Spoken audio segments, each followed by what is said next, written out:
Well, hello everybody. Welcome to the second in the series on property investment.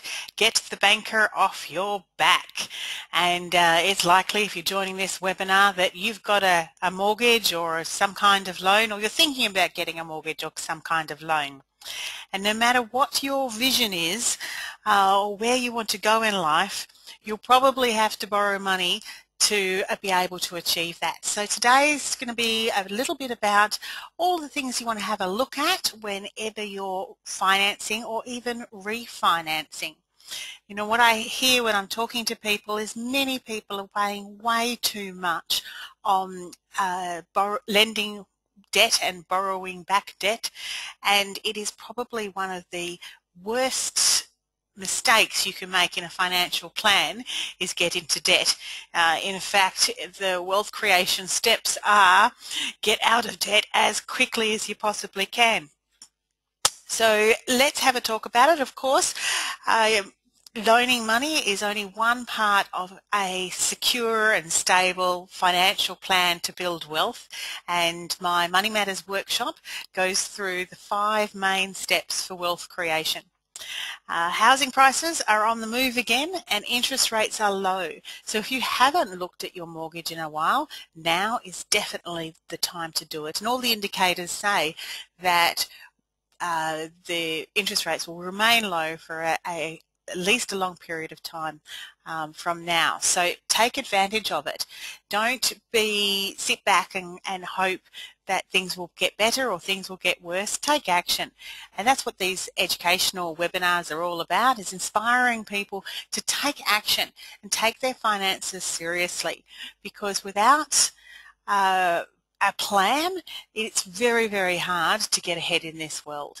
And with a plan, you can achieve whatever your heart desires. These are the 5 steps that we go through in the Money Matters workshop, the 5 steps to wealth creation.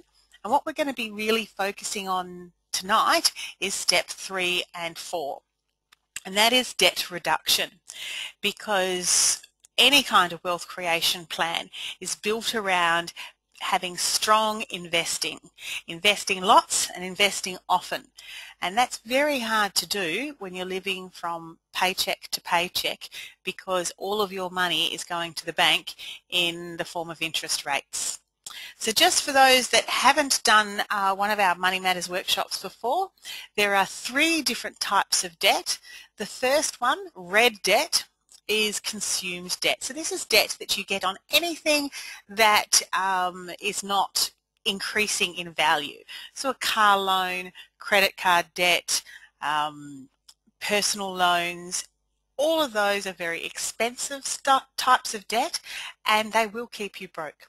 Amber debt is the next type of debt that you should tackle, and that is your home loan, and that's what we're going to be talking about tonight.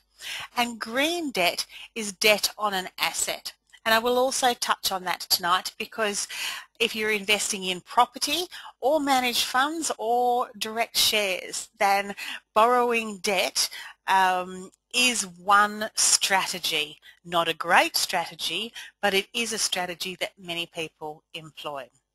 And of course, I wouldn't have been able to build up my investment portfolio that I did without being able to lend money to purchase property. So just a few notes again on red debt, just to remind us, because red debt, before you even think about tackling your mortgage, red debt is what you want to tackle first. It will keep you broke.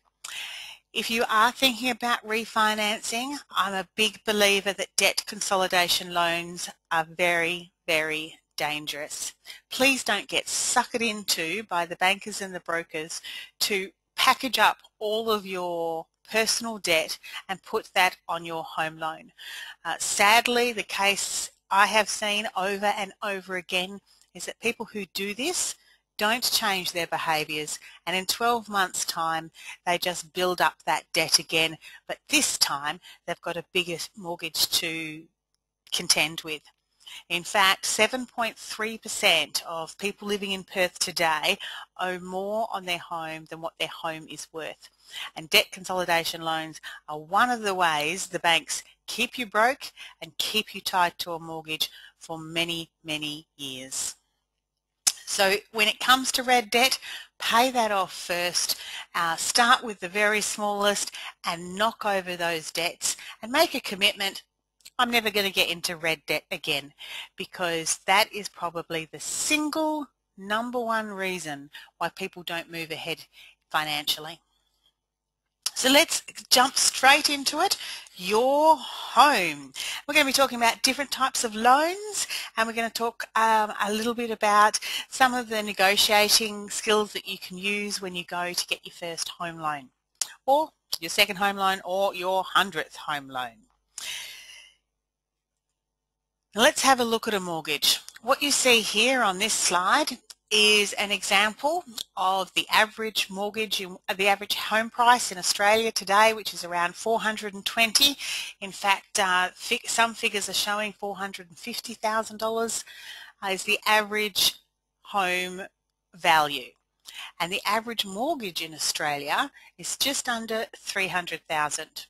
So that's quite a large mortgage, considering we're talking about averages here. Now, for the average home loan and the average mortgage, it would take approximately over 25 years to pay that off, and you would be paying over $325,000 in interest. That's money going to the bank above and beyond what you originally borrowed. Now just think about that for a minute. What could you do with an extra $325,000 if it wasn't going to the bank? And that's only on a 25-year loan. There are many, many loans out there that are 30-year loans, 35, 40 years loans. In fact, in Japan right now, they have generational loans. They might have a 100-year mortgage. Isn't that wonderful? You can pass your debt to the next generation.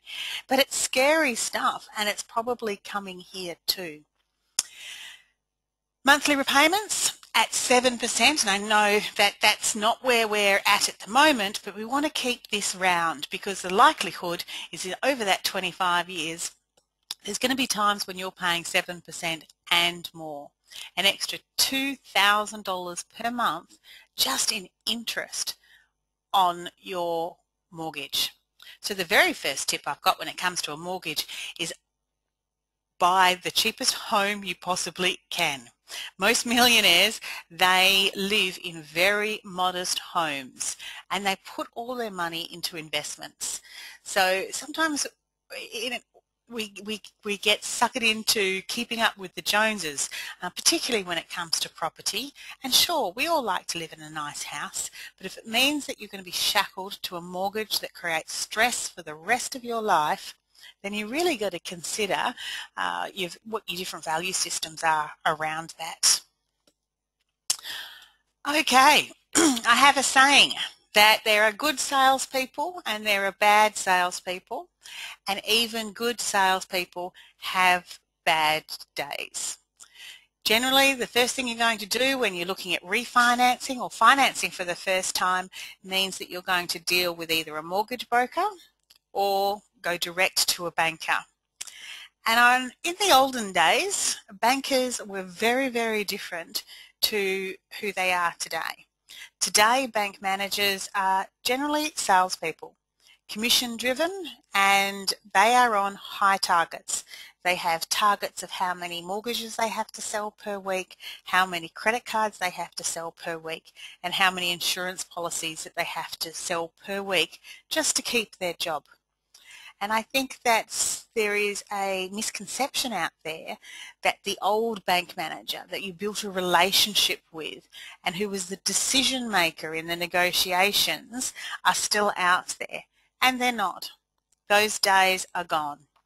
These days, your finance application will be approved by somebody that you haven't even met, and it'll be based purely on equity, on the deposit that you've got, and on your income.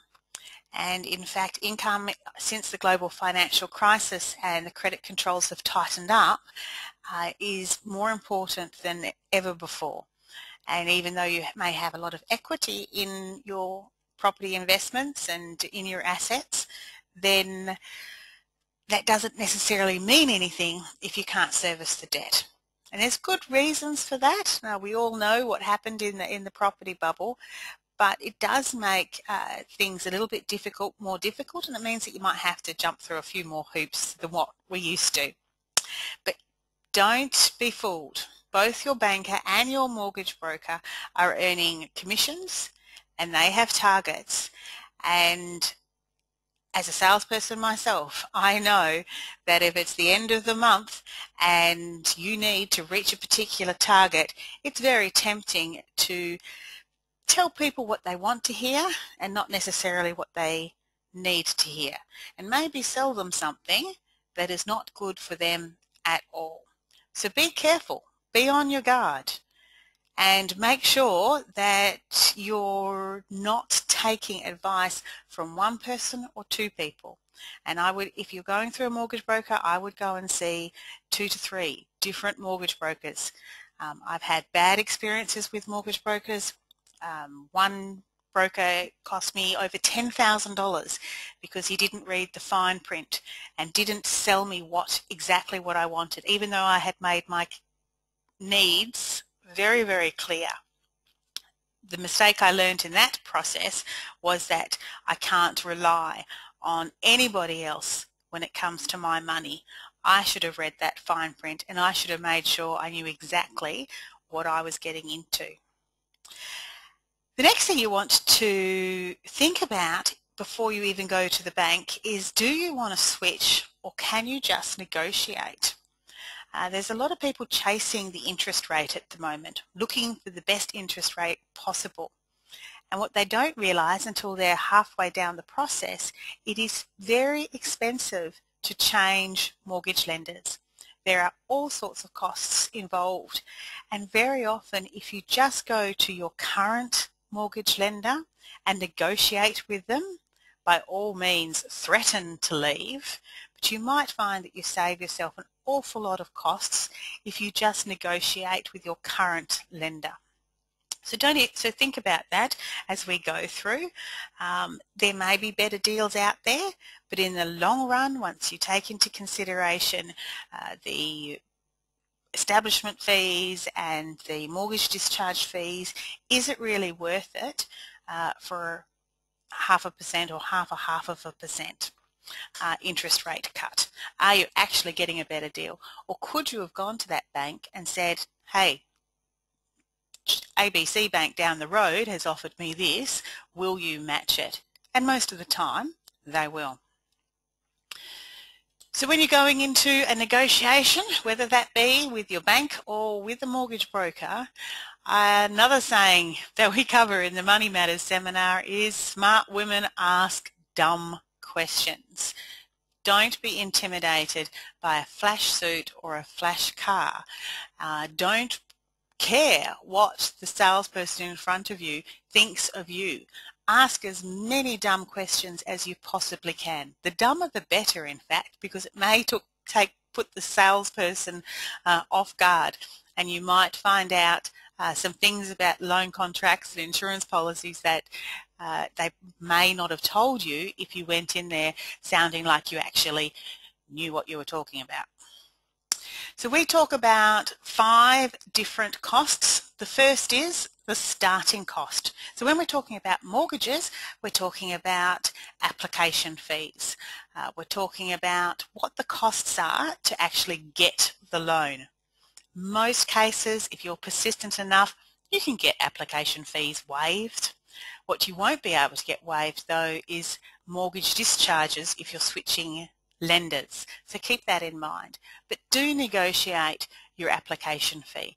Even if you can't get an application fee free, then you can definitely get one that's significantly discounted. You've just got to ask and play a little bit of hardball. What are the middle costs, the management costs of a mortgage? Well, this would be your ongoing fees. Most mortgages have an annual fee of some kind. Once again, negotiate. Make sure you know what those costs are, what are involved, what are the benefits, and can you negotiate them down? Third cost is your after costs. So you can see where this is going, can't you? SMART. So what are the after costs? The after costs are things, what is it going to cost if you have to get out of the loan early? What's going to cost at the end of the loan to get out of the loan if you pay it out early or if you pay it off early, and how much can you pay off? That'll be different depending on what type of loan that you get. Can you put more in, or is that going to cost you money to put more money into the mortgage? Risk versus reward. Probably the most important letter in this SMART anagram. What if? Before you sign any contract, make sure you're really clear on all of the what ifs in this scenario.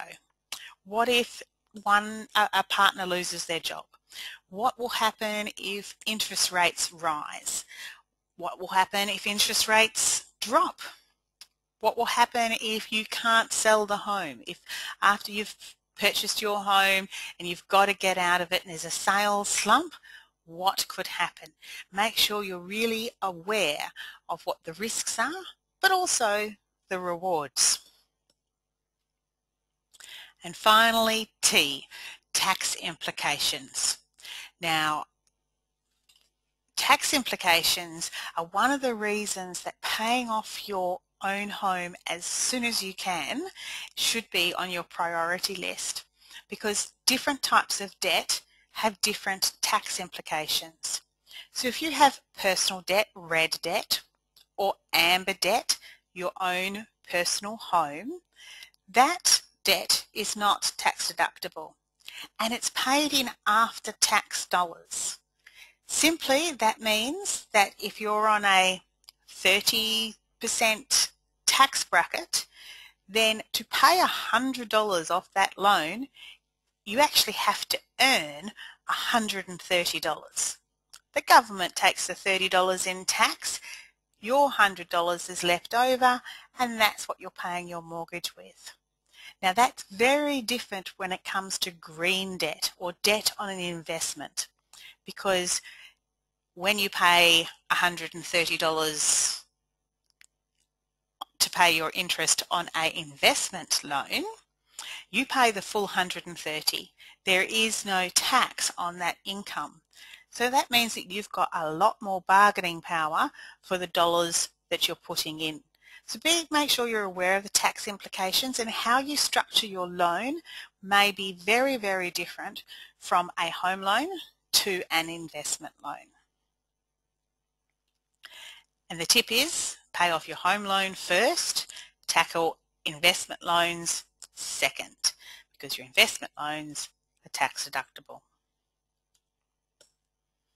So what sorts of loans are there? Well, this is just a few of them. Bankers and brokers are getting very, very clever at creating the most amazing, complicated, creative loans, all designed to make sure you never pay anything off. Why don't they want you to pay anything off? Because if you pay it off, then they're no longer collecting the interest. Makes sense, doesn't it?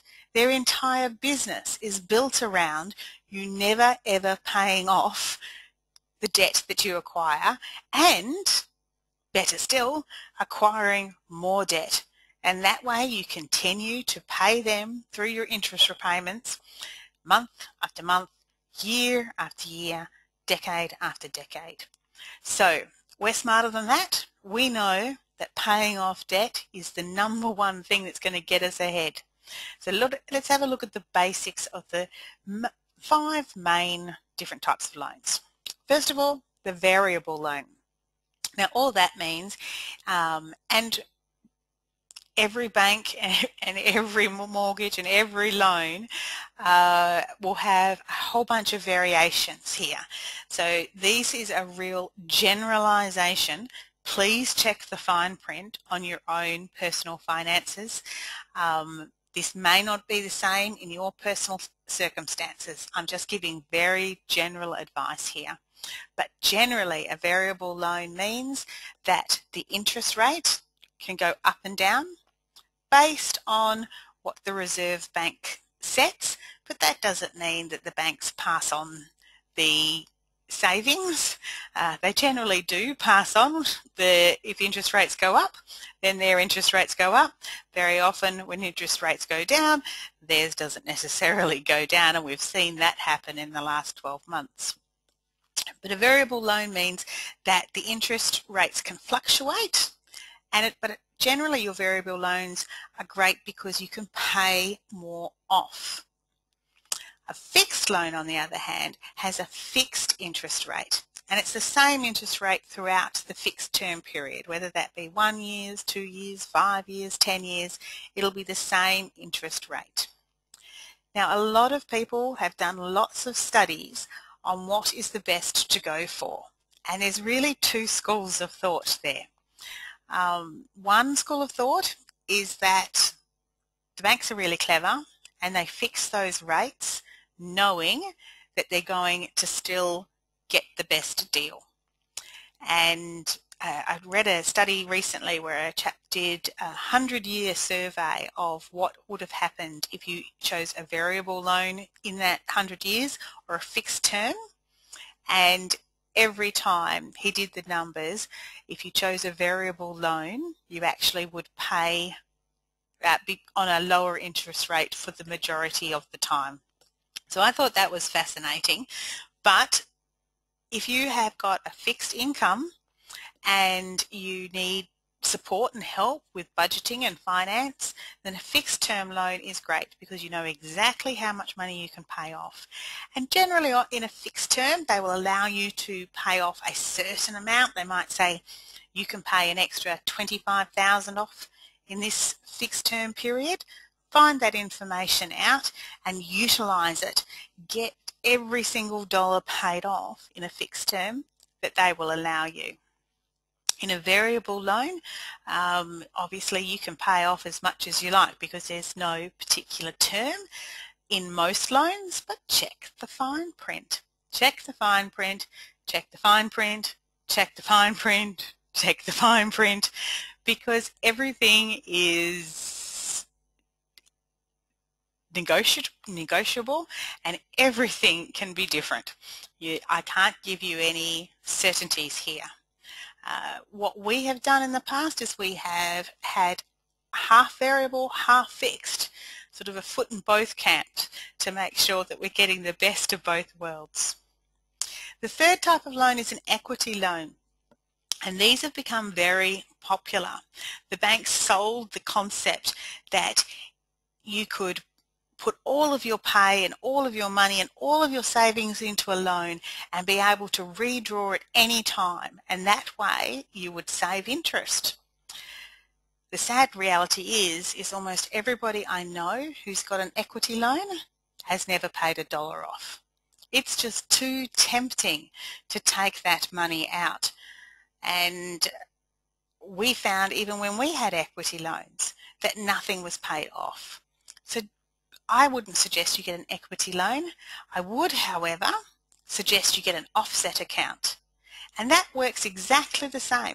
An offset account, you put money into it and you don't pay interest on the mortgage that it's attached to.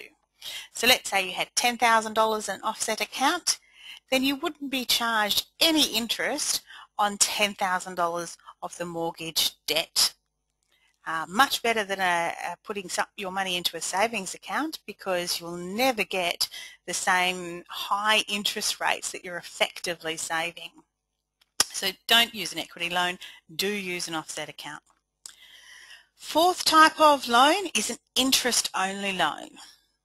Now, the only reason you'd want an interest-only loan where you're not paying off any debt is if you are paying off debt in another area.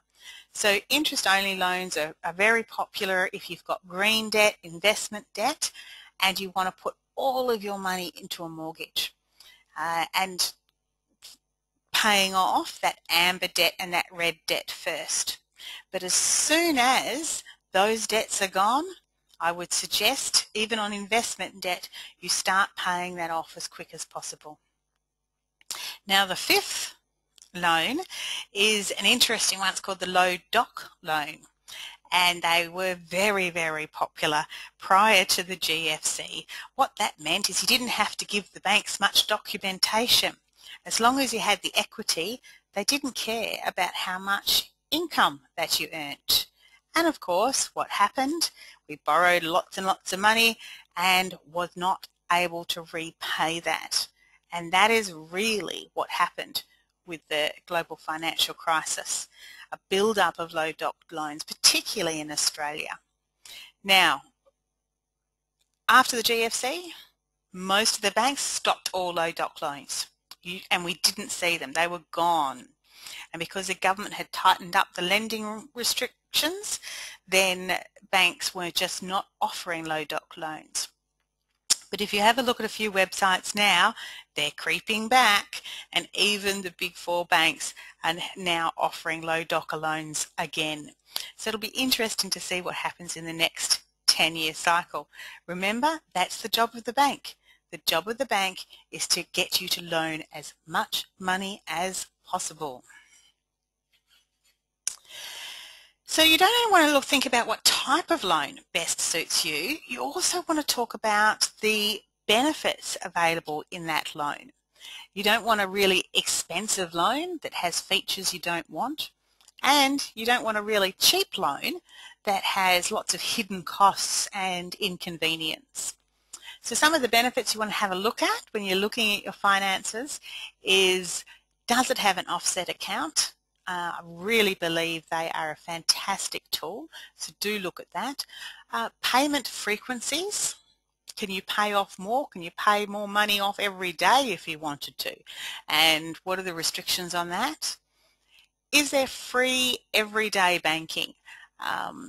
Because if you've got a cheap loan but your everyday banking costs are high, then you've got to weigh each other up against the other. Access and other benefits.